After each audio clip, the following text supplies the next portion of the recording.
Muy bienvenidos también a nuestros panelistas que en este día de hoy nos van a acompañar. Y me gustaría muchísimo pedir a Alexandra que por favor nos ponga la presentación introductoria para dar algunas guías y lineamientos de lo que vamos a ver el día de hoy y que esperamos en esta hora o hora 15, hora y 20 más o menos de interpretación y de aprendizaje alrededor de la adaptación basada en ecosistemas. Entonces, este es el segundo webinario alrededor de la adaptación basada en ecosistemas.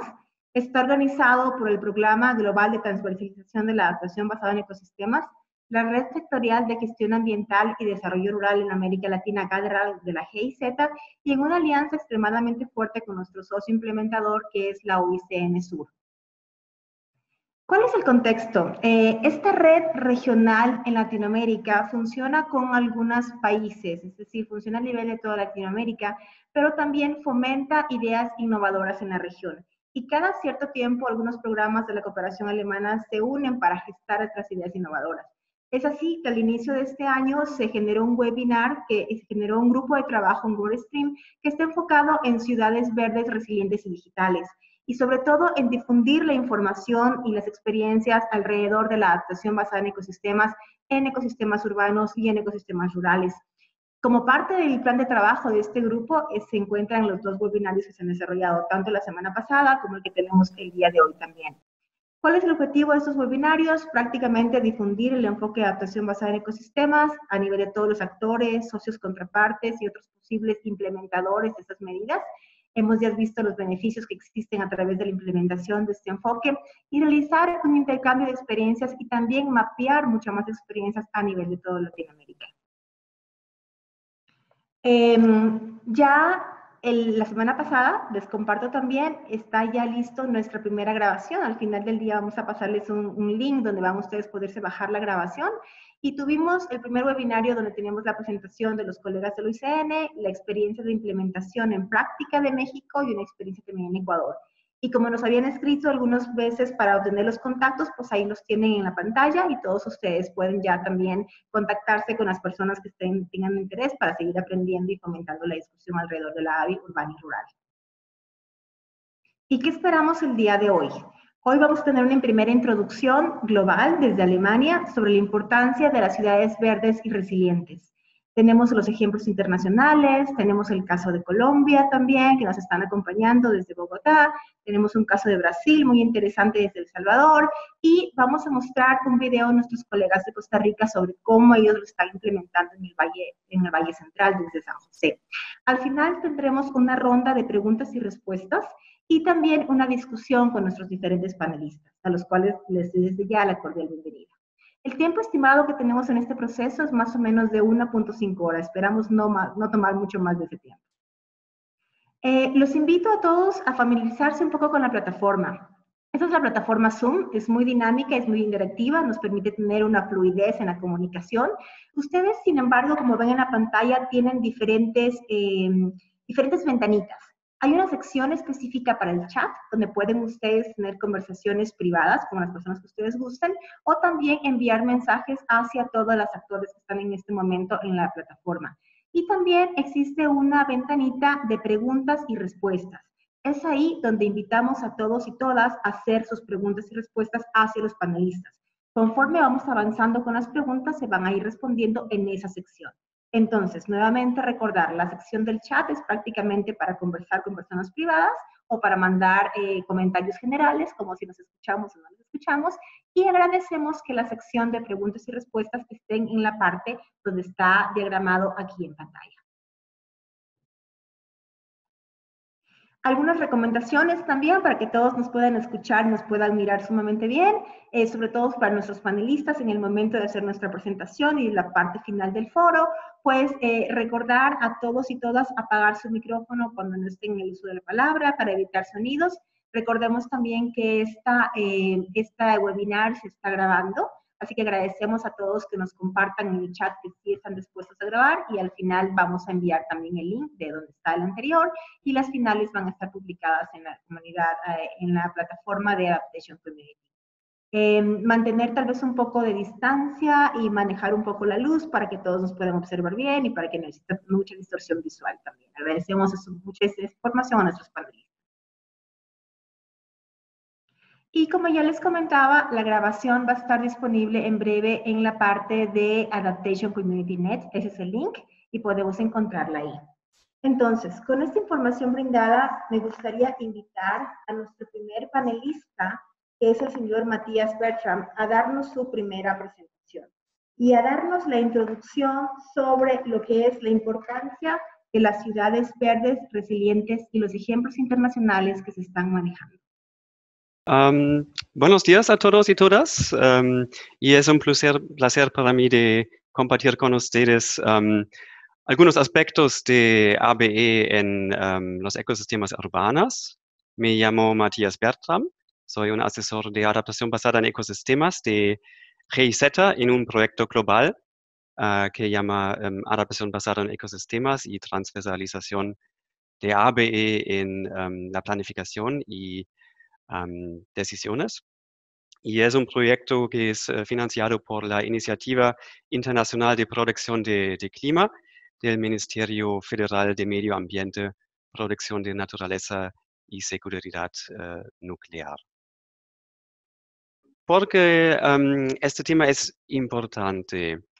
Este gráfico muestra el desarrollo de la población mundial desde el siglo XVI hasta 2050 y podemos ver el aumento masivo de la población en el siglo XX. Esta línea azul en este gráfico es la población hoy y actualmente más de 54% de la población mundial vive en zonas urbanas y este número aumentará debido a la rápida urbanización. Y se estima de hasta 2050 más de 66% de la población urbana vivirán en zonas urbanas. Entonces las ciudades son impulsoras del cambio climático. Solo cubren 3% de la superficie terrestre, pero las ciudades consumen entre 60 hasta 80% de energía total y esto cubre electricidad y calefacción, que causa 75% de emisiones de carbono global. Entonces, ABE o la urbanización es un impacto grande en el contexto de cambio climático. Y más de 90% de este crecimiento ocurrirá en África, Asia, América Latina y el Caribe. Y este mapa muestra la proporción de la población que vivirá en las ciudades para 2050. Y como puede ver en este mapa, en este gráfico, se espera una participación urbana muy alta para los países en las Américas, en América Latina, en los Estados Unidos, en Europa, pero también en Asia Oriental. Por otro lado, las poblaciones urbanas están altamente expuestas a múltiples riesgos climáticos, por ejemplo, olas de calor, temperaturas altas, inundaciones y eventos extremos de precipitación. Entonces, la integración de adaptación al cambio climático en la planificación urbana es clave. Ciudades son impulsoras de cambio climático, altamente expuestas al cambio climático, pero también ciudades son proveedores de soluciones, como soluciones de adaptación basada en ecosistemas. Hace una semana se lanzó el informe de la Comisión Global de Adaptación o Global Commission on Adaptation. Este informe pide una acción más fuerte sobre soluciones basadas en la naturaleza o ABE, particularmente en las ciudades para abordar la crisis climática. Entre otras organizaciones, GIZ y la UICN estuvieron involucradas en el tema de adaptación basada en ecosistemas, proporcionaron información sobre experiencias y lecciones aprendidas. Y esta figura aquí ilustra ejemplos prácticos y reales para ABE en áreas urbanas. Por ejemplo, en Canadá, en Toronto y Montreal, están expandiendo su cobertura de árboles para combatir los efectos de las islas de calor. Estas medidas también mejoran la biodiversidad urbana y la conectividad de los ecosistemas. Dresden, una ciudad en Alemania, está construyendo una red de jardines comunitarios para aumentar la retención de agua. Esto también mejora la cohesión social y la conservación local. Los techos verdes en Chicago reducen el calor de verano, proporcionan aislamiento durante el invierno y reducen la escorrentía de aguas pluviales en un 36%. Las ciudades de esponjas en China utilizan espacios verdes y humedales que absorben agua. Se espera que capturen el 80% de la escorrentía de aguas pluviales para 2030. Entonces, ciudades son laboratorios para la innovación y transformación hasta una sociedad más resiliente y más verde. Basado en discusiones con expertos de planificación urbana, pero expertos de adaptación basada en ecosistemas también, durante nuestro último seminario internacional en Alemania, me gusta compartir con ustedes tres oportunidades y tres retos más importantes. Las oportunidades. Uno, ABE urbana tiene un enorme potencial para mejorar la resiliencia social y ecológica al cambio climático, porque el número de personas que viven en ciudades crece constantemente. Además, inversiones en ABE urbana tienen la alta efectividad para llegar a un gran número de personas vulnerables. Y esto incluye particularmente a las personas pobres, los ancianos y los grupos marginados que viven en asentamientos informales. Además, ABE es una opción flexible que complementa a soluciones técnicas como infraestructura gris con múltiples beneficios, entre ellos salud pública, cohesión social, biodiversidad urbana y finalmente mitigación del cambio climático. Pero también hay algunos retos en la adaptación basada en ecosistemas urbana o integrar estos aspectos en la planificación urbana. Por ejemplo, el espacio es muy limitado en las ciudades. Así existe una gran competencia entre espacios verdes con espacios residenciales y comerciales. Y además, edificios más verdes o ecológicos o distritos más verdes en ciudades pueden conducir a alquileres o precios inmobiliarios más altos. Entonces, esto puede causar un desplazamiento de residentes como las personas con ingresos limitados. Y finalmente, el riego de la vegetación puede aumentar la escasez de agua, por ejemplo, durante estaciones secas. Estos son algunos mensajes claves desde la perspectiva global y espero que son un comienzo útil para este segundo seminario. Entonces, muchas gracias por su atención y si quieres más información sobre publicaciones de ABE o particularmente de adaptación basada en ecosistemas urbanos, hay dos plataformas. La primera es Adaptation Community Net con algunas publicaciones como estas soluciones financieras innovadoras para la resiliencia en ciudades o lecciones aprendidas como integrar adaptación basada en ecosistemas en la política, planificación y prácticas, y también la plataforma Panorama, Solutions for a Healthy Planet, que cubren más de 20 ejemplos de adaptación basada en ecosistemas en ciudades global. Entonces, muchísimas gracias por su atención. Muchísimas gracias, Matías, por toda la información que nos acabas de brindar. Muy interesante ver que un tema principal en esto es poder insertar los temas de planificación en el ordenamiento territorial y también ver cómo existe una diversidad de acciones ya en este momento implementadas a nivel mundial y en varios países de Latinoamérica. Ahora viajamos virtualmente desde Alemania hasta Colombia.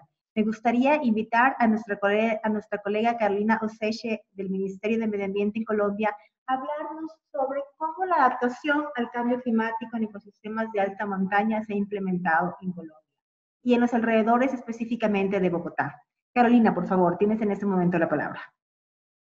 Mi nombre es Diana Carolina Useche, soy de Colombia, trabajo en el Ministerio de Ambiente y Desarrollo Sostenible en la Dirección de Cambio Climático y Gestión del Riesgo, especialmente en el Grupo Adaptación. Hoy vengo a contarles el proyecto JEF Alta Montaña, que realmente se llama Adaptación a los Impactos del Cambio Climático en la gestión, en el abastecimiento y regulación de agua del corredor Chingaza-Sumapaz Guerrero, que es quien suministra el agua, son los páramos y la región que suministra el agua para Bogotá como la capital de la República y a 25 municipios más del país. Entonces, muchas gracias por la invitación. Estamos muy contentos de poder participar. Para lograr la adaptación, es importante la implementación de medidas de adaptación basada en ecosistemas en zonas rurales y urbano-rurales. La mayoría de ciudades de Latinoamérica están ubicadas en la alta montaña. Por ejemplo, Bogotá, por ejemplo, Sucre, capital de Bolivia, por ejemplo, Quito. Las tres ciudades se encuentran en alta montaña y Santiago y Lima, aunque no están ubicados en alta montaña, dependen del agua que viene de los ecosistemas de los Andes, de los ecosistemas de alta montaña. Por lo tanto, nuestras ciudades de Sudamérica principalmente dependen del agua que se provee en los Andes, que son altamente vulnerables a cambio climático. Y tenemos un montón de evidencias científicas que nos señalan cómo el cambio climático va a impactar negativamente en los ecosistemas tropicales, especialmente de alta montaña, y sus implicaciones en los recursos hídricos. Por lo tanto, nuestras ciudades, Bogotá, Lima, Quito, se pueden ver afectadas por los efectos en el suministro de agua potable debido a los efectos en los ecosistemas de alta montaña. Entonces, las ciudades de Latinoamérica se caracterizan por depender de manera externa para los alimentos, para el suministro de agua y para el abastecimiento de agua potable. Por lo tanto, cualquier impacto del cambio climático sobre estos servicios o beneficios de los ecosistemas, pues va a tener una repercusión en el bienestar humano, en la salud humana y en los aspectos financieros. Lo que queremos hacer referencia es que hay muchos servicios ecosistémicos, especialmente aquellos de regulación hidrológica, y otros servicios ecosistémicos, como los servicios ecosistémicos de regulación climática, los servicios ecosistémicos de captura y almacenamiento de carbono, funcionan en las ciudades de manera interescalar. Por ejemplo, los parques urbanos son muy importantes para el bienestar de los ciudadanos a nivel local.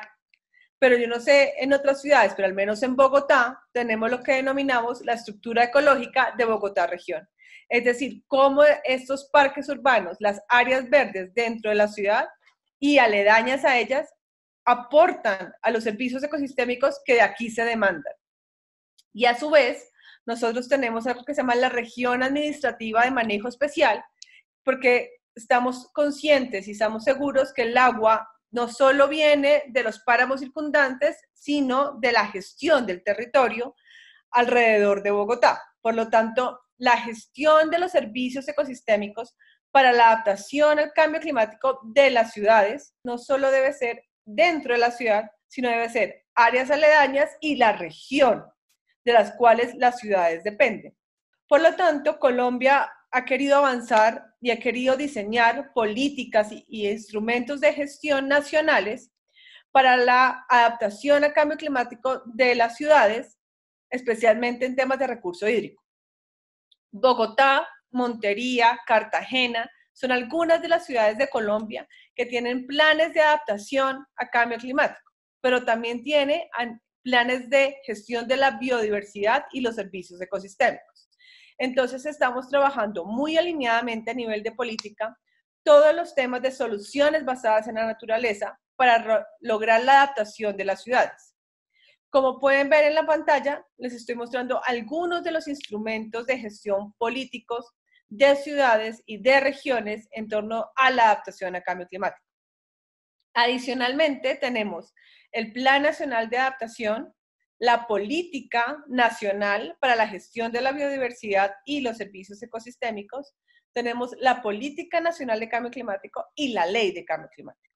En todos estos instrumentos se hace una recomendación de utilizar la adaptación basada en ecosistemas para lograr la adaptación de los ciudadanos y de las regiones al cambio climático. Y específicamente tenemos una guía de adaptación basada en ecosistemas que nos ayuda a vislumbrar qué medidas podemos implementar para la adaptación de los ciudadanos al cambio climático. Y quiero contarles específicamente de Bogotá. Bogotá es una ciudad que tiene una altísima dependencia de los servicios ecosistémicos que provee la región. Por tanto, casi el 100% del agua que se utiliza en Bogotá depende de los páramos de Guerrero, de Chingaza y de Sumapaz. Por lo tanto, se ha generado y se ha creado el corredor Chingaza-Sumapaz-Guerrero como un área para la conservación de la biodiversidad, pero también para el abastecimiento y la regulación hidrológica. Por lo tanto, les voy a contar un proyecto que tenemos sobre adaptación basada en ecosistemas en el páramo Chingaza-Sumapaz-Guerrero.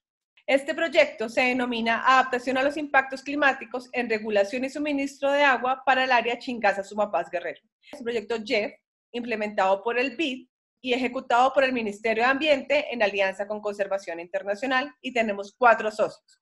La empresa de acueducto y alcantarillado de Bogotá, como la empresa privada que gestiona y maneja los páramos y las áreas de donde viene el agua para la ciudad, el distrito capital.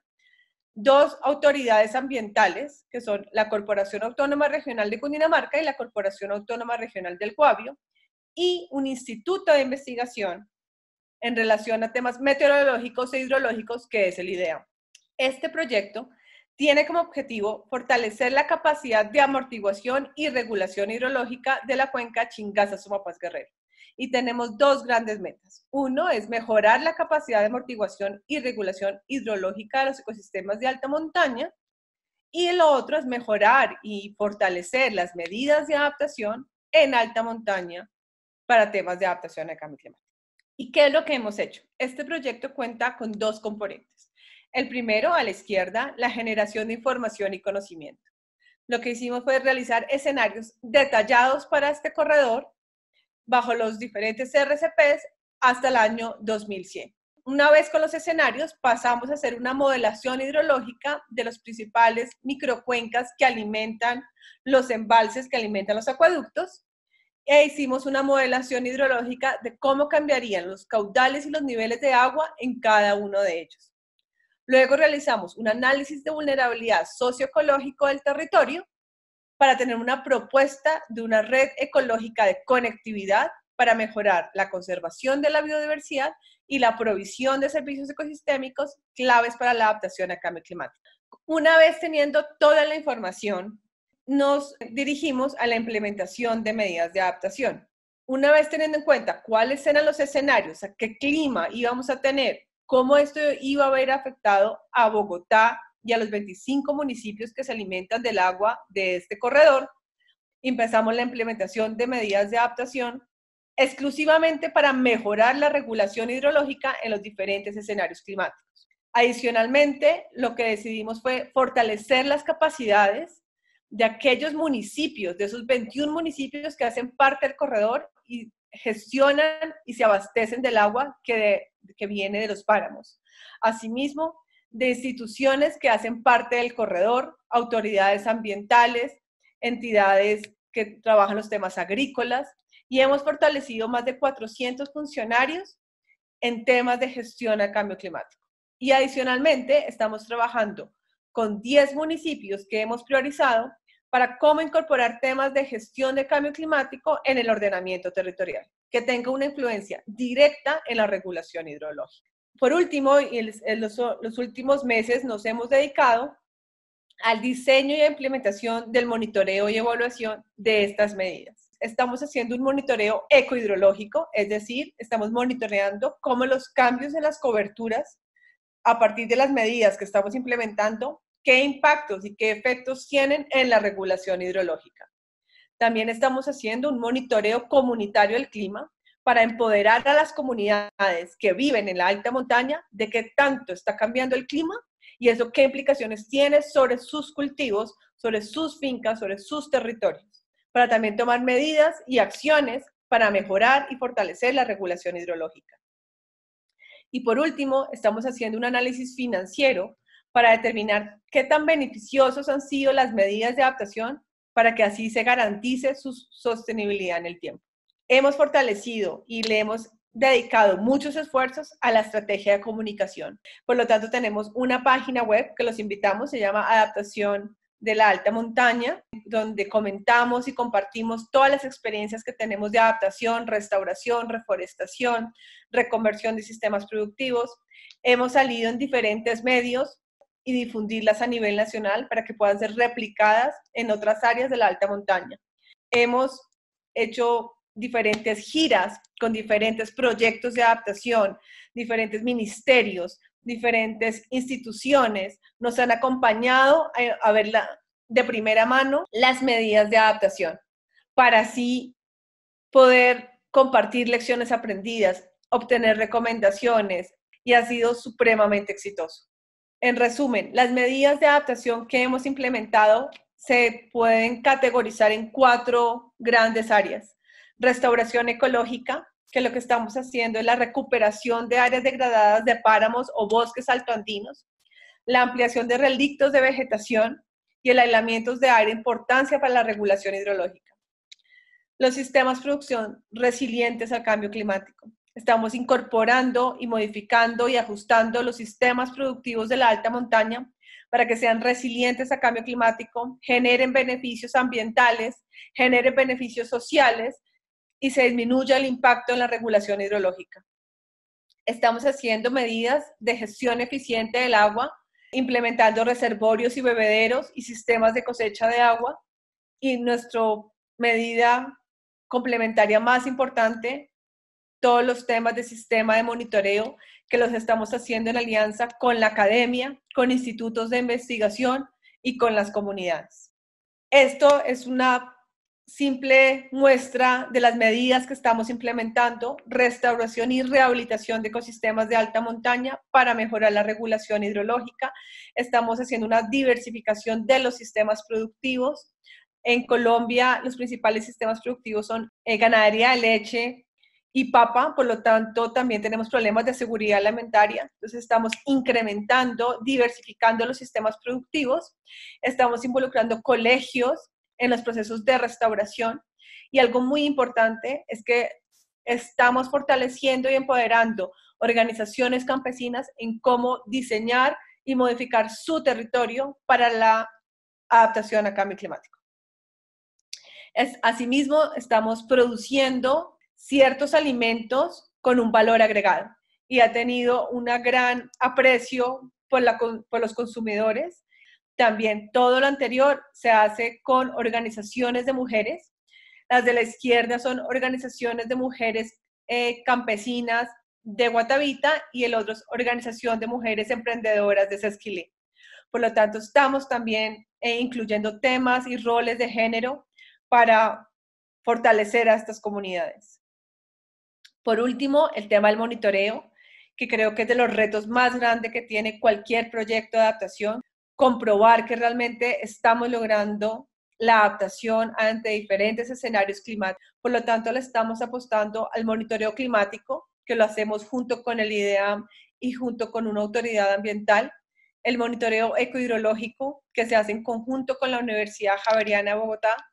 El monitoreo comunitario del clima, que tenemos un grupo focal de 2 organizaciones campesinas de mujeres, 2 organizaciones campesinas principalmente cultivadores de papa y productores de leche, una escuela y 3 líderes sociales. Ellos ya están monitoreando todos los días temperatura máxima, mínima, humedad relativa y precipitación. Es impresionante cómo estamos generando una nueva cultura del clima a nivel local para así tomar decisiones. Esto es lo que quería mostrarles. Esto es el proyecto de adaptación basada en ecosistemas del corredor Chingaza-Sumapaz Guerrero, con el objetivo principal de mejorar la regulación hidrológica en escenarios de cambio climático para la ciudad de Bogotá y 21 municipios aledaños al corredor. Muchas gracias. Muchísimas gracias, Carolina. Muy interesante la presentación. Podemos ver cómo el caso de Colombia realmente se ha transversalizado la implementación del cambio climático, específicamente del enfoque de la ABE, de la adaptación basada en ecosistemas, en el sector hídrico, pero también se aterriza al final algunas acciones de fomento de cadenas de valor. Tal vez esa es una de las principales ventajas y coherencias que tiene este enfoque también de adaptación basada en ecosistemas. Muchísimas gracias nuevamente, Carolina. Ahora viajamos desde Colombia nuevamente virtualmente hasta Brasil, donde tenemos a nuestro colega Wolfram Lage, quien participó de manera activa en este desarrollo de proceso en El Salvador, en Brasil. Y él nos va a comentar cómo se desarrolló, cuáles fueron los retos y toda la implementación de esas acciones sumamente interesantes. Por favor, Wolfram, te escuchamos. Saludos a la presentación sobre el proyecto, el estudio sobre identificación de medidas de adaptación basadas en ecosistemas en comunidades vulnerables en Salvador, en el estado de Bahía, en Brasil. Yo me llamo Wolfram y soy consultor de la GIC para este proyecto y vamos a empezar luego. Bueno, este proyecto está dentro de un proyecto de la GIC en Brasil que se llama ProAdapta, y este proyecto está basado dentro del Plan Nacional de Adaptación de Brasil. Este Plan de Adaptación Nacional en Brasil tiene como objetivo apoyar los diferentes niveles de gobierno para acceder a metodologías e información apropiadas para realizar análisis de vulnerabilidad, gestión de riesgos y elaboración de medidas de adaptación. Y dentro del Plan Nacional de Adaptación de Brasil, adaptación basada en ecosistema es uno de los principios que rigen todo este plano. Más este plano tiene algunos desafíos, como la falta de capacidad y la innovación metodológica, insuficiencia de la coordinación y del intercambio de experiencias entre los actores relevantes. También tiene pocos ejemplos de integración de este tema y medidas concretas de adaptación en la planificación de políticas públicas y los procesos de toma de decisiones. Y también hay un desconocimiento de actores no gubernamentales y del sector privado de la necesidad de adaptarse al cambio climático. Entonces, identificados estos desafíos del Plan Nacional de Adaptación, hay este proyecto de la GIC que se llama ProAdapta, que visa exactamente en llenar tiene el objetivo principal de contribuir a aumentar la resiliencia climática de Brasil a través de la implementación efectiva de la Agenda Nacional de Adaptación al Cambio Climático. Los objetivos especiales de este proyecto ProAdapta aquí en Brasil es fortalecer el Ministerio del Medio Ambiente en su función de coordinación, también de desarrollar capacidades de modo que las políticas públicas, los métodos y los instrumentos incorporen la adaptación al cambio climático, y esto en sectores, estados y municipios seleccionados, y también promover a través de medidas de sensibilización la adaptación del sector privado y la sociedad civil, y difundir las lecciones aprendidas del proyecto tanto a nivel nacional como internacional. Entonces, lo que hace como actividades son estudios de vulnerabilidad, de riesgo climático, pero también algunas actividades para proyectos pilotos. Y uno de estos estudios es lo que voy a presentar ahora enseguida, que es la identificación de medidas de adaptación basada en ecosistemas en comunidades vulnerables de Salvador. Que Salvador es una de las ciudades seleccionadas como ciudades piloto. El riesgo de desastres naturales en Salvador ya son bien conocidos. Salvador tiene aproximadamente 45% de la población total del municipio viviendo en áreas de riesgo, según un estudio del Instituto Brasileño de 2018.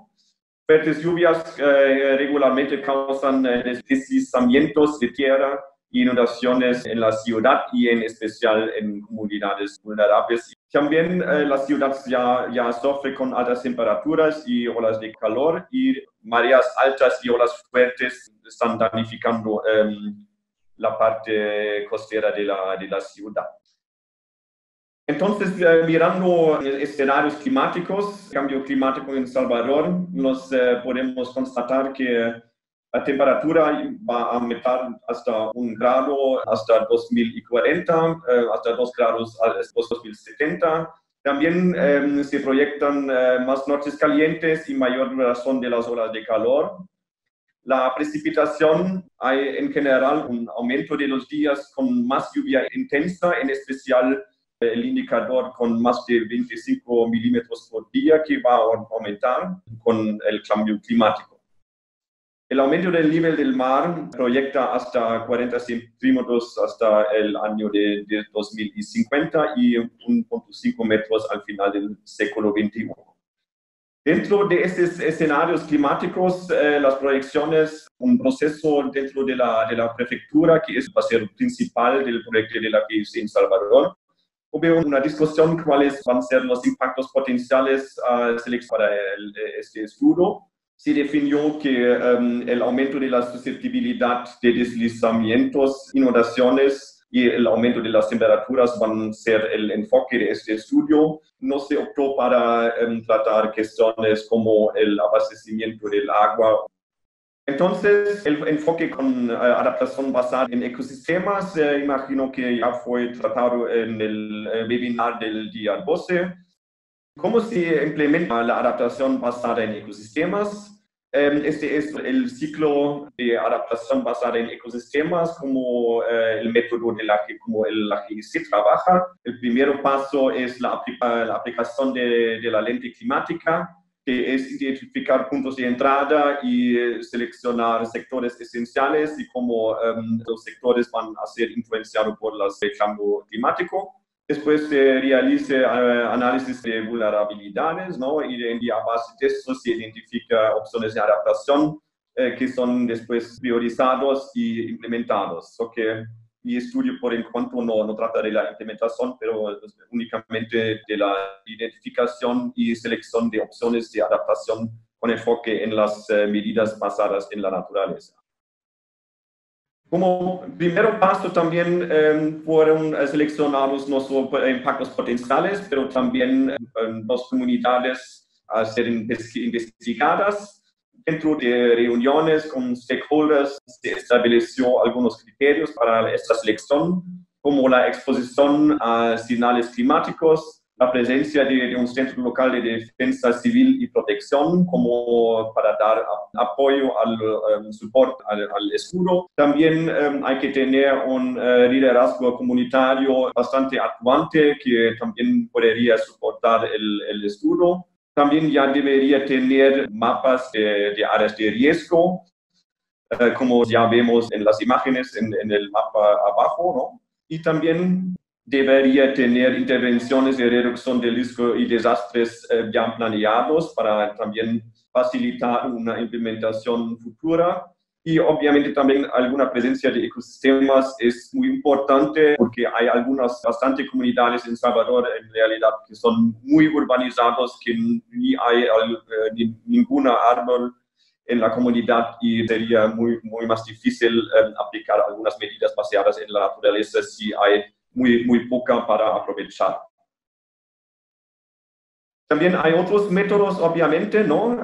Yo hice muchas entrevistas con especialistas, tanto de la academia, también con líderes comunitarios y con personas en especial de la defensa civil. También realicé grupos focales, estas dos comunidades seleccionados, con métodos de discusión en grupo, con mapa hablado y otros métodos participativos para levantar informaciones, también visitas de campo y análisis de documentos fueron aplicados para complementar los métodos, ¿no? Y el enfoque del levantamiento de las informaciones, de datos en el campo, fueron la evaluación de la vulnerabilidad, tanto de los especialistas cuanto de la propia comunidad, y también percepción sobre potenciales medidas verdes, cómo se ve la eficacia, cómo se ve desafíos y brechas de la implementación y otras cuestiones de percepción de los especialistas y también de la propia comunidad.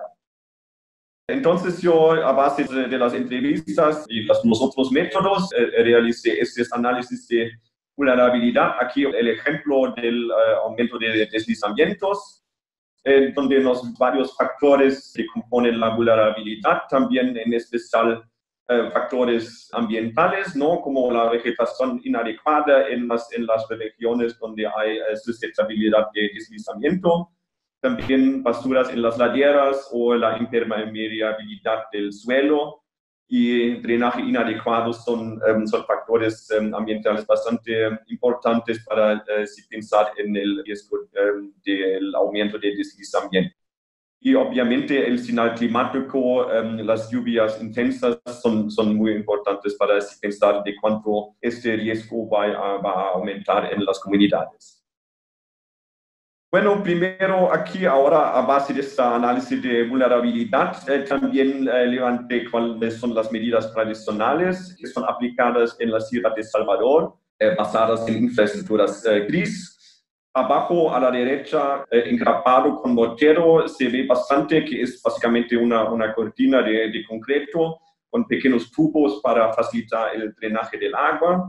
También a la izquierda, más implementado por el gobierno estatal de Bahía, tirantes y cortina trapeada, que son obras bastante caras, ¿no? Mas son bastante eficientes, eliminan generalmente el riesgo junto con el concreto. Y lo que se aplica más ahora es la geomanta en Salvador, que es tecido de concreto que se pone encima de las pendientes. Son medidas un poco más baratas, sí, pero solamente permeabilizan pero impiden la infiltración del agua en el suelo, ¿no? Son medidas bastante aceptadas por las comunidades, por dar más visibilidad, pero los especialistas hablaron que no son medidas muy buenas porque hay en media 5 a 6 años. Estas cortinas de concreto tienen un valor estimado de $800, que son $200 por metro cuadrado. Medidas verdes, hay algunos pocos ejemplos, como este aquí a la derecha, recubrimiento verde con base de suelo grampeado, que ya está un poco mejor. Este ejemplo aquí a la derecha fue implementado alrededor de una escuela, que fue bastante grande en realidad. El otro ejemplo aquí a la izquierda es de Japón. La tecnología todavía permite crear árboles también en esta región aquí, que tienen varias ventajas, obviamente, con los beneficios de los servicios ecosistémicos, ¿no? Ameniza un poco el calor, aumentando la humedad también, y se puede plantar todavía algunas árboles fructíferas, por ejemplo, que pueden dar algún valor a las comunidades.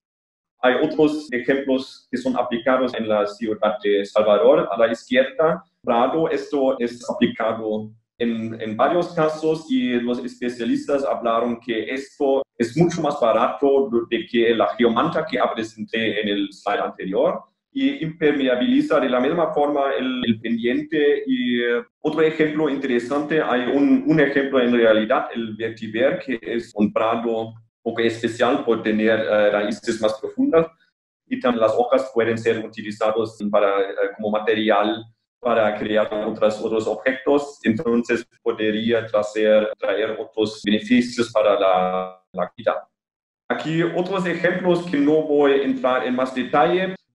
Ahora, este ejemplo aquí es muy interesante también. Es un ejemplo de una de las dos comunidades investigadas.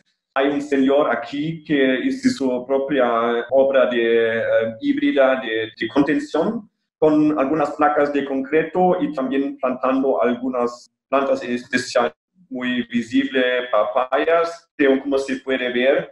Y este podría ser un buen multiplicador, como un óptimo ejemplo de la comunidad, como se hace con esfuerzo propio. Entonces, percepciones y opiniones de deslizamientos y tales medidas. La opinión de los especialistas era que las soluciones más ecológicas son muy bienvenidas por ellos, porque son en muchos casos igualmente eficientes. La propia comunidad siempre habló que querían más obras públicas, que el gobierno debería hacer alguna cosa para la comunidad, ¿no? Pero también entienden que podrían contribuir, pero, a lo menos con el mantenimiento de medidas verdes, ¿no? Y obviamente también se necesita sensibilizar un poco sobre los propios beneficios de la naturaleza, ¿no? También hablaron que es importante que la vegetación debería traer otros beneficios o valores para la comunidad, para realmente proteger la vegetación. Otros usos como de frutas o de entretenimiento o de otros valores, ¿no? Entonces, algunas dudas todavía persisten, ¿no? ¿En qué situación es viable? Obviamente, cuando el pendiente es muy íngreme, ¿no? Tal vez una medida hasta híbrida podría ser un poco más complicada, ¿no? Podría depender también del suelo y de otros factores. Entonces, es necesario aprofundar un poco más estas cuestiones. Por ejemplo, raíces verticales son más favorables para asegurar el suelo. También deberías pensar en el consumo de agua. Sería muy bien tener árboles que consumen o vegetación que consume más agua, ¿no? Bueno, entonces algunos ejemplos que constan en el catálogo de medidas potenciales basadas en la naturaleza para las comunidades. Tanto el jardín de lluvia o biozanja podría ser aplicado también. Se ve a la izquierda los ejemplos y estas medidas también fueron en realidad bastante bien recibidas por la comunidad, pero todavía son algunos desafíos. También se podría pensar en cómo es la pavimentación, piso de prado o asfalto poroso o tableros de cemento permeable. Podrían ser soluciones aplicadas en las comunidades también para facilitar la infiltración del agua antes de llegar en las áreas susceptibles de las inundaciones. Y estos son materiales que no necesariamente tienen que ser más caros que el asfalto tradicional. En relación a la comunidad térmico, islas de calor, primero la escala urbanística, hay que crear áreas de sombra, como el ejemplo aquí en la foto. Es una plaza bastante nueva que fue entrada en la comunidad Vera Chiqui, que fue investigada, pero no se pensó en poner alguna arborización urbana que podría amenizar el calor en la comunidad. También una fuente pública, por ejemplo, podría ser una idea. También crear áreas húmedas que amenizan el calor. Esta foto a la derecha ya es una casa que hay una forma de pared verde que puede amenizar el calor. Pero las personas en la comunidad no conocen mucho estas soluciones, pero en los grupos focales y discusiones hablaron que son soluciones bienvenidas, pero falta el conocimiento que generó la recomendación de sensibilización y de creación de un manual o curso cómo las casas podrían ser adaptadas para amenizar las olas de calor dentro de las casas. Entonces, una cosa principal que hay que hacer cuando se trabaja en las comunidades es sensibilización. También hay que pensar en la movilización comunitaria, que es muy importante para una participación efectiva en las medidas basadas en la naturaleza. Temas que hay que abordar son basura, la recolección debe intensificarse porque la basura trae problemas en el drenaje, ¿no? Y fortalece las inundaciones. También las propias funciones de los servicios ecosistemas. Hay que sensibilizar en la comunidad, pero también hay que aumentar la conciencia que la propia comunidad tiene una responsabilidad y que podría tener capacidad propia para contribuir con al establecimiento y mantenimiento de los servicios del ecosistema. Entonces, campañas con manuales, cursos, etcétera, en especial la adaptación en las propias casas, pero también la gestión comunitaria de áreas verdes debería ser un enfoque de las campañas de sensibilización. Ahora, impactos preliminares, duro todavía no está concluido, pero ya se puede afirmar algunos impactos preliminares. En general, se ve mayor conciencia de las medidas basadas en los ecosistemas para la adaptación al cambio climático y la reducción de riesgo de desastres dentro de las secretarías e instituciones clave de la prefectura. Generó bastante ruido positivo y generó otros pedidos de más presentaciones. Entonces, la consideración de las proyecciones del cambio climático en el desarrollo ya está incluso en planes de acciones estructurales de la defensa civil. El producto principal del estudio de la contratación es una cartera de soluciones verdes y híbridas para la adaptación al cambio climático, ¿no? Son aquellas medidas que mencioné anteriormente, ¿no? Que son organizados en un documento y que van a ser pasados para la prefectura, para la futura consideración. Y también se identificó brechas de investigación que van a ser tratados en una Universidad Federal de la Bahía. En realidad, esto ya generó un proyecto con estudiantes y profesores multidisciplinares que van a trabajar con estas cuestiones. Entonces, es esto como finalizar los impactos preliminares ahora. Hay algunos planes de implementar proyectos pilotos también, pero esto vamos a ver en el futuro. Por en cuanto resta agradecer la atención a mi presentación y con certeza estoy disponible ahora para responder cualquier duda o pregunta que aparezca. Muchas gracias, adiós y saludos. Chao, chao. Muchísimas gracias, Wolfram. Muy interesante la experiencia que va desde el análisis de riesgo climático con todas sus variables, el área de intervención y también las medidas de implementación que están en este momento ya en ejecución. Invitamos a todos y todas las participantes a hacer sus preguntas a través de la sección de preguntas y respuestas. Y también, como ya hemos visto y Matías nos compartió, existe la plataforma Panorama Solutions, donde muchos de los casos ya están sistematizados. En este caso, la presentación hecha por Wolfram también la pueden encontrar ahí el link y invitamos también a descubrir, a compartir este espacio de intercambio de experiencias. Ahora viajamos desde Brasil hasta Centroamérica, hasta Costa Rica, donde tenemos a nuestra colega Melissa, quien nos va a hacer una pequeña introducción sobre lo que están haciendo en el proyecto Biodiversity City y también nos va a presentar 2 videos sobre cómo ellos conceptualizan e implementan las acciones de adaptación basado en ecosistemas en San José. Por favor, Melissa, te escuchamos. Hola, mi nombre es Melissa y los saludo desde Costa Rica. Yo soy la encargada de comunicación del proyecto Biodiversity. Este nace por una alianza entre los ministerios de ambiente de mi país y el de Alemania. Bueno, les cuento, en Costa Rica tenemos una región que se llama la Gran Área Metropolitana. Es una región muy importante a nivel económico, pero tenemos un problema de aglomeramiento.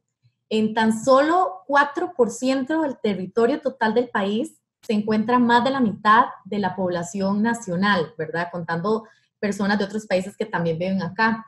Eso más o menos es 2.6 millones de personas juntos en un 4% del territorio de Costa Rica, que ya de por sí es pequeño. Entonces, esto se traduce en la calidad de vida, ¿verdad?, de las personas.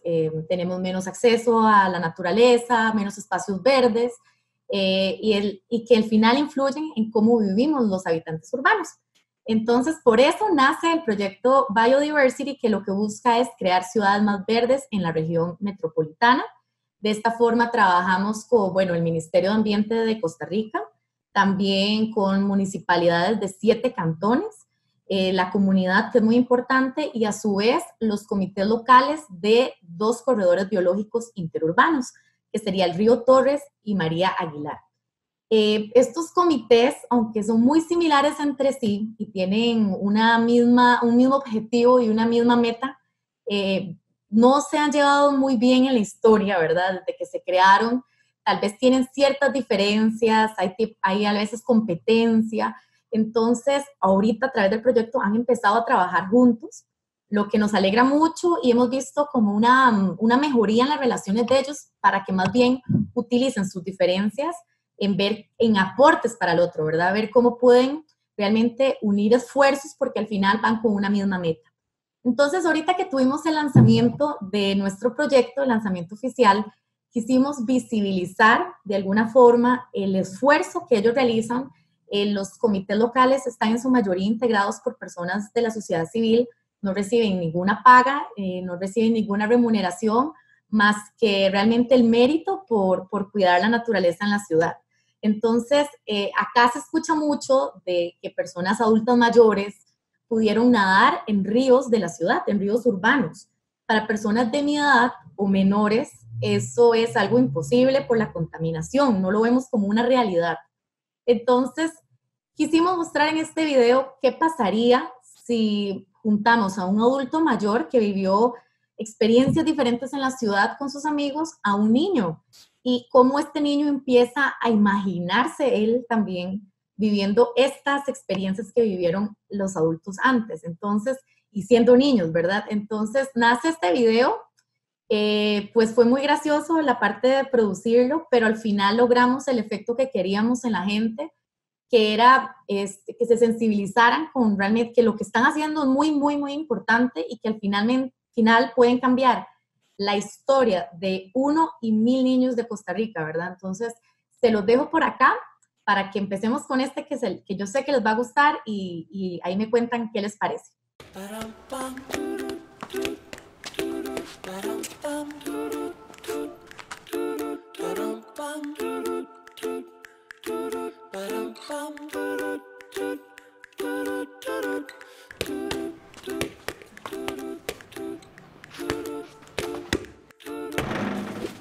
Ya chiquito, ¿qué le pasa a usted? Juega en la calle que es un peligro. Tira la bola, pega el vidrio que casi lo quiebra. Y en feria me quebró mi matita rosa. Perdón, señora, es que no tengo dónde jugar. Ah, pecadito. Bueno, anda a juntar la bolita.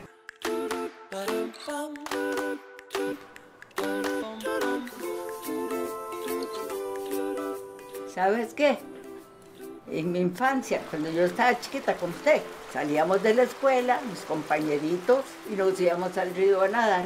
Era un río tan limpio, cristalino, que se podían admirar las ranitas, las aluminitas, y nos divertíamos tanto, ahí pasábamos horas de lo más tranquilos, felices.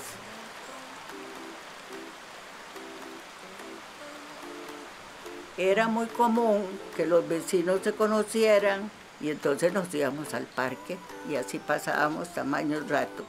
Ahí los niños en el parque jugábamos suiza, jugábamos bolinchas, andábamos en bicicleta, nos íbamos a los árboles y nos encantaba estar comiendo guayabas que eran deliciosas, así era.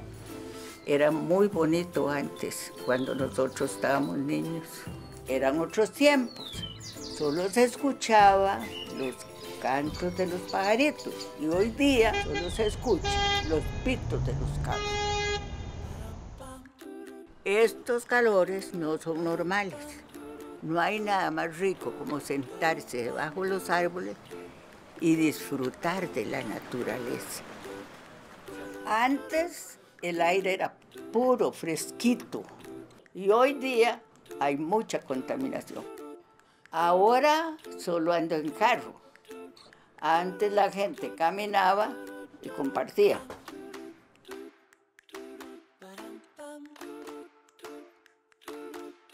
Mi nombre es Benjamín y soy un niño de la ciudad. Quiero agradecerles el trabajo que ustedes realizan para que yo crezca en una ciudad verde y segura. Los niños no necesitamos tantos juguetes, sino más aventuras. Juntos construiremos esta ciudad para que ustedes puedan contar las mismas historias que nosotros vivimos años atrás.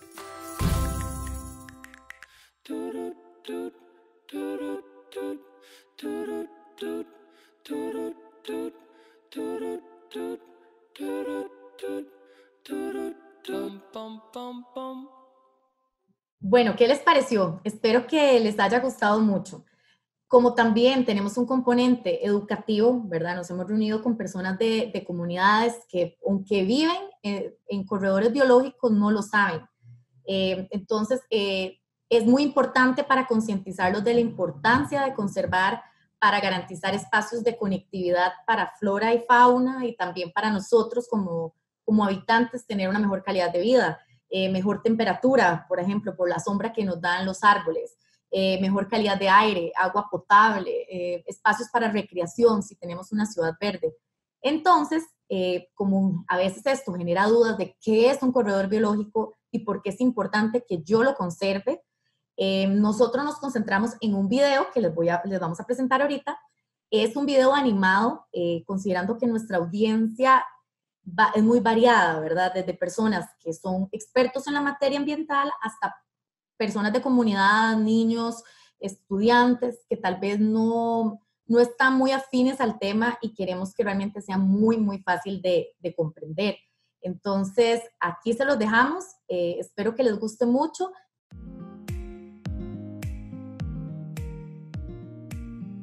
Cerra los ojos. Imagina una ciudad. ¿Cómo se ve? ¿De qué colores? ¿Te la imaginaste gris? ¿Qué tal si lo intentamos otra vez? ¿Qué tal si reimaginamos nuestra ciudad en la que habitamos juntos? Los corredores biológicos interurbanos nos permiten pensar en otra forma de ciudad, en un espacio vivo. Los corredores biológicos ¿qué? Vamos un paso atrás. Un corredor biológico es un espacio que conecta áreas silvestres protegidas, como parques nacionales, entre sí. Aunque no son áreas protegidas en sí mismas, su objetivo es conservar la biodiversidad, permitiendo que la flora y fauna pueda trasladarse de un lugar a otro a pesar de los asentamientos humanos que existen en medio. Actualmente en Costa Rica hay 52 corredores biológicos, y la buena noticia es que cada vez son más. Ahora, un corredor biológico interurbano funciona de la misma manera, pero en las ciudades. Estos corredores permiten el paso de animales entre espacios urbanos a través de las áreas verdes. Gracias a estos, especies de mamíferos, reptiles, aves, anfibios e insectos pueden desplazarse entre sus hábitats.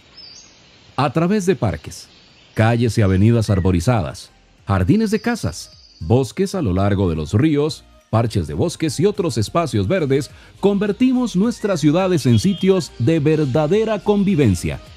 Pero, ¿de qué me sirve eso? Volvamos al inicio. Las condiciones de la ciudad inciden directamente en nuestra salud y calidad de vida.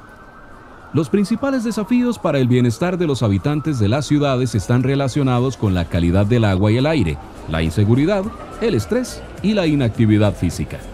Eso significa que en una ciudad sin espacios de recreación, que no nos da lugar a convivir con la naturaleza, no podemos sentirnos bien, ¿verdad? Por eso es vital que pensemos en nuestras ciudades, cómo son los espacios en los que queremos vivir. Espacios donde podamos respirar aire fresco, donde podamos recrearnos, donde podamos convivir. La naturaleza no nos necesita a nosotros la necesitamos a ella, y por eso es hora de que tomemos un rol activo en el cuidado de nuestras ciudades. Si conservamos la naturaleza en las zonas urbanas, tenemos muchos beneficios. Obtenemos recursos para realizar nuestras actividades diarias, como son la energía, agua fresca y materiales como madera, alimentación como verduras, frutas y medicinas. Respiramos un aire más limpio, reducimos la contaminación y disfrutamos de una temperatura más estable. Además, los árboles almacenan carbono del aire y así disminuyen los gases de efecto invernadero. Mejoramos nuestra calidad de vida a través de espacios amigables, convivencia ciudadana, recreación y ecoturismo. Olvidaba algo muy importante. Los ecosistemas urbanos también previenen los desastres naturales como inundaciones y derrumbes. Ayudamos a cuidar la salud de nuestro planeta a largo plazo. Uno de los proyectos en los que trabajamos este tema en Costa Rica es el proyecto Biodiversity. Buscamos que los beneficios que nos da la naturaleza se incorporen en la planificación urbana de la gran área metropolitana. Contribuimos así a crear ciudades verdes de manera participativa e inclusiva. Al conectar ecosistemas urbanos, mejoramos la calidad de vida de todos los habitantes. Pero ese es un trabajo de todos. ¿Recordás cuando cerraste los ojos? ¿Qué imaginaste? ¿Cómo se ve tu ciudad ideal? Deja de imaginarla. Construyámosla juntos. Una ciudad para todos. Bueno, me despido desde Costa Rica. Espero que les haya gustado estas experiencias que hemos realizado acá. Les va a quedar mi correo electrónico por si tienen alguna duda y los invito a ingresar al sitio www.biocorredores.org. Ahí pueden conocer más de nuestro proyecto y un gusto. Hasta luego. Muchísimas gracias, Melissa. Muy interesante y muy lúdica la forma en que se puede transmitir el conocimiento y llegar a otros actores. Sobre todo la parte de interpretación de cómo las antiguas generaciones y las nuevas generaciones ven el tema del bienestar humano a través de los servicios ecosistémicos. Muchísimas gracias a todos los panelistas por su intervención. Ahora me gustaría invitar a todos los panelistas a que activen por favor sus micrófonos y su video para tener una pequeña sesión de preguntas y respuestas, pero sobre todo compartir unas reflexiones finales a través de esto. Les invito a todos a posicionar también su cámara. Recuerden algunas reglas para que todos nos puedan observar de manera directa. Muchísimas gracias, Wolfgang, y a todos te vemos a ti. Por favor, Melissa, Matías, espero que estén ahí todos para podernos conectar. Y para empezar la primera pregunta de reflexión.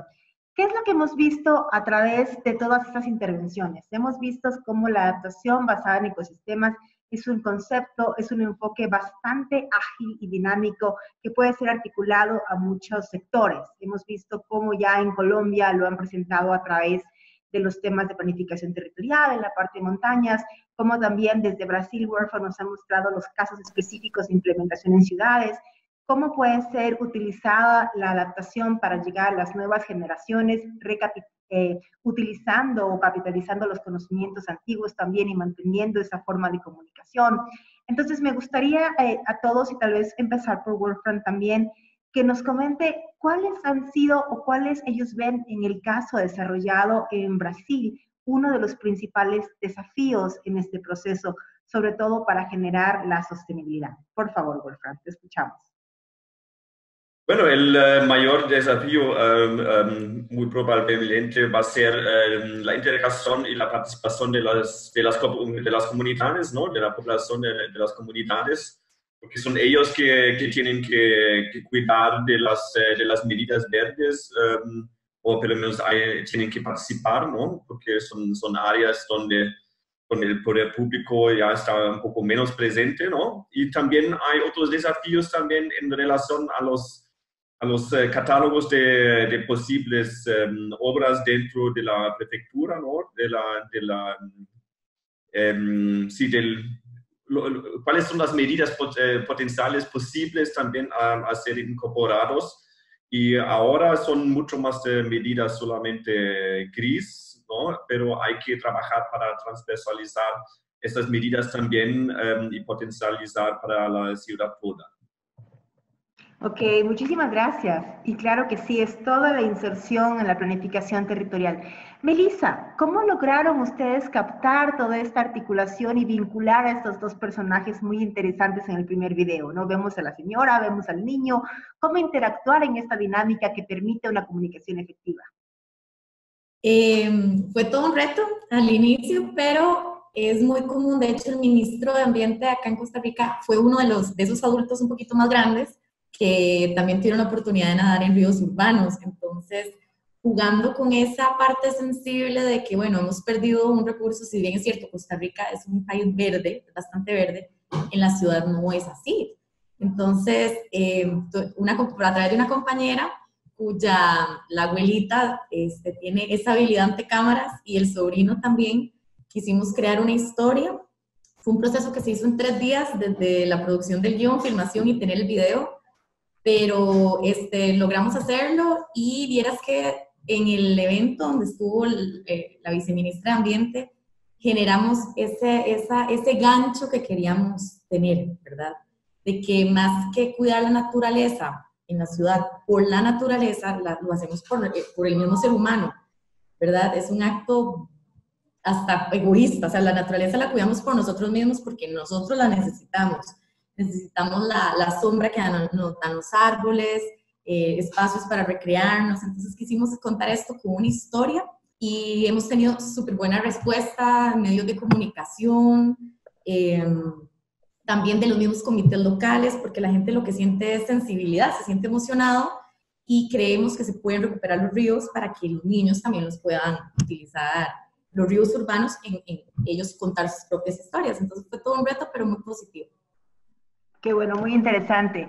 Me gustaría también invitar a Carolina, que la tenemos también aquí en vivo, y también a Matías, porque los dos tocaron un tema sumamente claro, el tema de la integración, de la adaptación basada en ecosistemas en los planes locales o en la planificación territorial.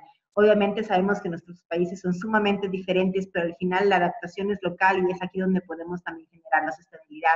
Entonces me gustaría invitar primero a Matías, está conectado, y después a Carolina, a que nos cuente, Matías, desde una perspectiva mucho más general, esta integración, cómo la ven, qué debería interactuar, qué no debería faltar, y luego Carolina, que nos dé también en este mismo enfoque de las preguntas un tema mucho más, o una respuesta mucho más a nivel de Colombia, por favor.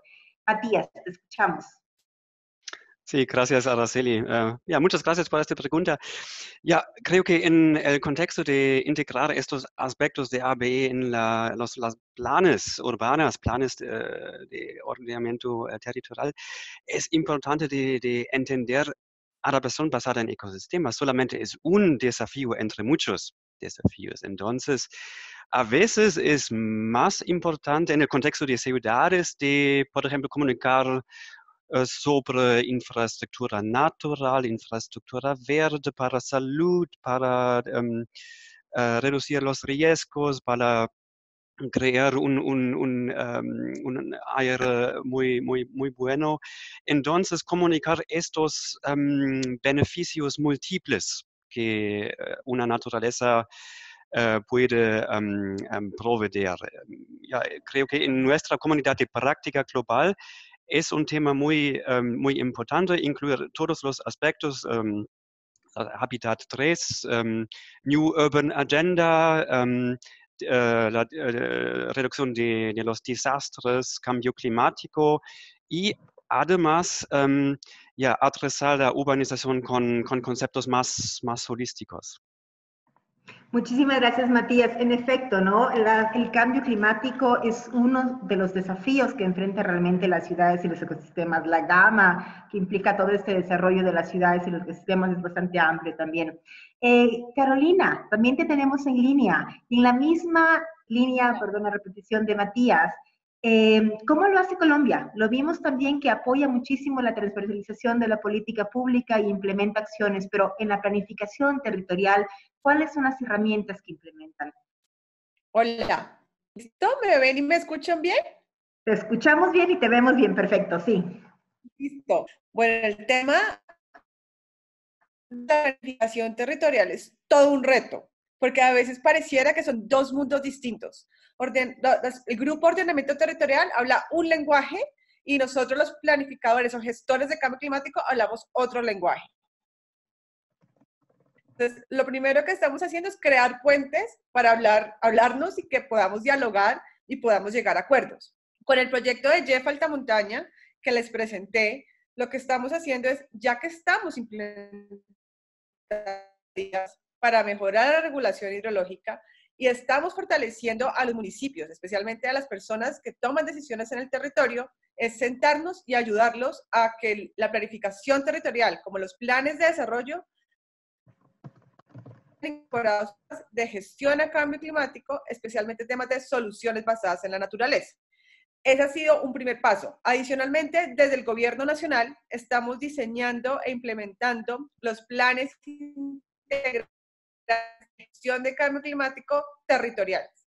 Este es un documento, un instrumento donde le decimos a los municipios y a las gobernaciones, es decir, a los entes territoriales, cómo deben incorporar los temas de planificación territorial. Y esto va articulado con la planificación sectorial. Entonces, son instrumentos que desde el gobierno nacional se están construyendo para entregar y elaborar a los municipios y a las entes territoriales compromisos ante el Acuerdo de París.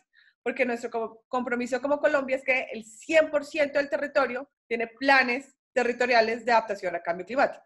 Por lo tanto, todos estos planes e instrumentos los estamos diseñando de una manera muy pedagógica, son guías y lineamientos supremamente sencillos para que esta realidad se haga, pues, de realidad. No sé si me expliqué. Sí, te escuchamos sobre que Colombia cuenta como con varias guías y lineamientos que permiten la inserción aplicada de los temas de cambio climático en la planificación local a diferentes niveles, ¿cierto? Y estamos generando cursos virtuales. Ahora nos vamos a unir con UICN para generar un curso virtual sobre soluciones basadas en la naturaleza. Estamos dictando un diplomado en este momento a organizaciones campesinas, a un diplomado a funcionarios públicos.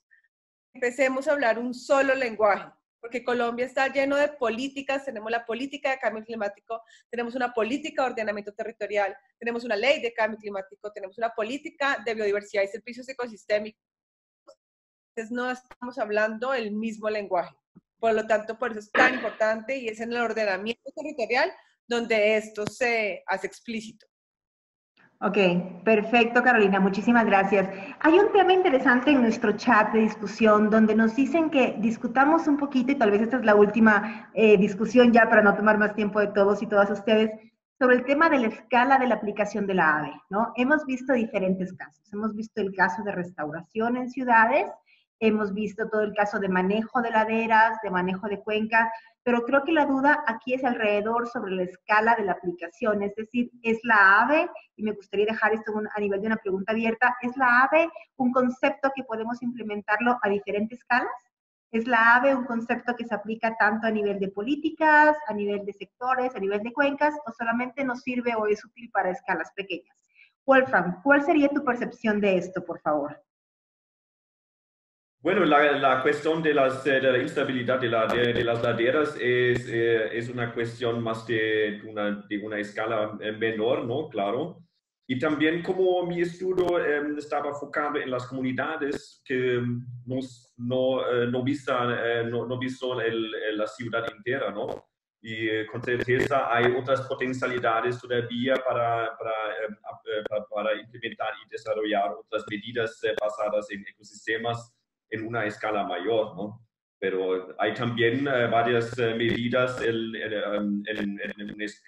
una escala muy micro, ¿no? Todavía hasta las propias casas, ¿no? Y en relación a la aceptación de estas medidas a nivel de tomadores de decisiones, bueno, la semana pasada presenté como presentación final al vicealcalde y varios secretarios de la Municipalidad de Salvador y me pareció que están muy abiertos en transversalizar estas medidas y también aparecieron algunas potencialidades, oportunidades para implementar algunos proyectos pilotos, ¿no?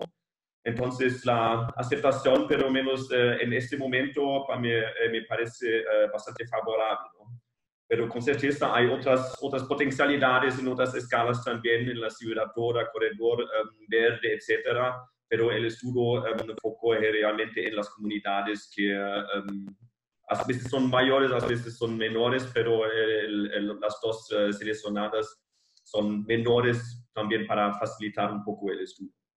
Muchísimas gracias, Wolfram. Matías, desde la escala mucho más global, mucho más amplia, ¿cuál consideras tú que es este tipo de escala de la aplicación de la AVE? Gracias, Araceli. Ya creo que existen muchas escalas. La escala política, por ejemplo, en el contexto de la ODS, Agenda 2030, es un punto de entrada muy fuerte. También el marco de cambio climático, UNFCCC. Además, el marco global para la conservación de biodiversidad, CBD. Entonces existen muchos puntos de entrada al nivel de las políticas internacionales, pero creo que es importante al nivel o a escala local de combinar todas las medidas de AB en la ciudad con las medidas en la cuenca, como en el caso de Colombia. Entonces necesitamos una combinación de estas medidas locales para reducir el riesgo de cambio climático para la población en realidad. Entonces tenemos esta escala a nivel política internacional, las planificaciones políticas a nivel nacional y muchas soluciones como nuestros panelistas presentarán en este webinar muchas soluciones prácticas a nivel local. Y más que muchas soluciones, también muchas formas de llegar a comunicarse, como los vimos a nivel del caso de Melissa, ¿no? En Costa Rica, donde utilizamos los videos para transversalizar y solicitar el enfoque, ¿no? Estamos ya casi llegando, muchísimas gracias Matías, estamos ya casi llegando al cierre de este webinar. Recuerden que este webinar va a ser grabado y me gustaría también invitar, ahora que tenga audio y voz, a Andrea, donde también nos acompañó la vez pasada, y comentarles a todos y poner tal vez el último slide de las conclusiones finales. Por favor, Alexandra. ¿Qué hemos visto durante los últimos 2 webinars? Hemos visto que el marco, este paraguas muchísimo más grande, es de las soluciones basadas en la naturaleza, donde realmente el ABE es una de las líneas o enfoques que podemos tener y que apoya realmente a enfrentar varios desafíos, tanto urbanos como rurales, de los cuales los ecosistemas y las ciudades están siendo impactados, y uno de esos desafíos es el cambio climático. Sabemos que es uno de los temas que está impactando, pero puede ser en el que en algún momento nos vuelva mayor vulnerables a nivel de ecosistemas y ciudades. También hemos visto que el abordaje de las soluciones basadas en naturaleza se complementa con varios enfoques y puede jugar, es decir, esta dinámica, se pueden combinar, tanto como el enfoque de cadenas de valor, por ejemplo, el enfoque de reducción de riesgos de desastres, el tener acciones de infraestructura gris y de infraestructura natural que convergan en disminuir la vulnerabilidad. La aplicación del enfoque de SBN es bastante amplia, ¿no? Y ya hemos conversado sumamente sobre el tema de las diferentes escalas. Es decir, se pueden aplicar soluciones en el tema del sector hídrico, patrimonio natural, agricultura, y como Matías lo acaba de decir también, a diferentes escalas políticas, por ejemplo, de vincular las convenciones de diversidad biológica con la convención de cambio climático y generar guías y lineamientos en esta línea, escalas de planificación territorial, donde incluimos los enfoques de la AVE para generar planes de PDOTs o de planificación local en municipios, en parroquias. Entonces hay varias diversidad y existen varios casos ya a nivel local, ¿no? Existen ya también algunas soluciones o estudios donde muestran que la aplicación de soluciones basadas en naturaleza son realmente costo eficientes.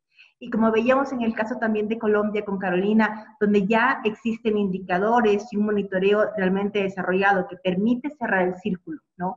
Wolfram también nos mostraba cómo implementar o cómo cerrar ese círculo a nivel de diferentes métodos de implementación y de pasos para tener realmente una medida de adaptación basada en ecosistemas. Hemos mostrado, o tal vez hemos compartido con ustedes en el webinario anterior y en el webinario ahora, cómo existe una gran experiencia a nivel de Latinoamérica. La mayoría de países están trabajando en soluciones basadas en naturaleza, apoyadas o lideradas por los ministerios del medio ambiente a nivel local y transversalizadas en otros sectores, ¿no? Y también contamos con medios operativos, es decir, tenemos herramientas, plataformas, marcos operativos que nos permiten excavar un poquito, bucear más información y que invitamos a todos y todas ustedes a seguir siendo parte de esta comunidad de aprendizaje, de esta comunidad práctica alrededor de adaptación basadas por la naturaleza. En este contexto, me gustaría mucho invitar a nuestra colega Adrián Bender, quien fue la moderadora del webinario anterior, a cerrar este webinario y a invitarnos a todos a revisar también la página Panorama Sur. Muchísimas gracias, Araceli, y gracias a todos ustedes, a los participantes, a los y las panelistas, y agradezco mucho a esta colaboración, estos 2 webinars tan interesantes y diferentes con tantos ejemplos. Muchas gracias a la Oficina de América del Sur de la UICN y la red sectorial de la GIZ. Gracias a Araceli por moderar y facilitar este webinar tan excelente. Y pues vamos a poner la grabación de este webinar en la página de adaptationcommunity.net. Y les recomiendo mucho utilizar la página de panorama.solutions, donde encuentran muchísimos ejemplos de la AVE también. Y pues muchos saludos desde Alemania y muchas gracias. Muchísimas gracias con todos y con todas. Un buen día y que estén muy bien.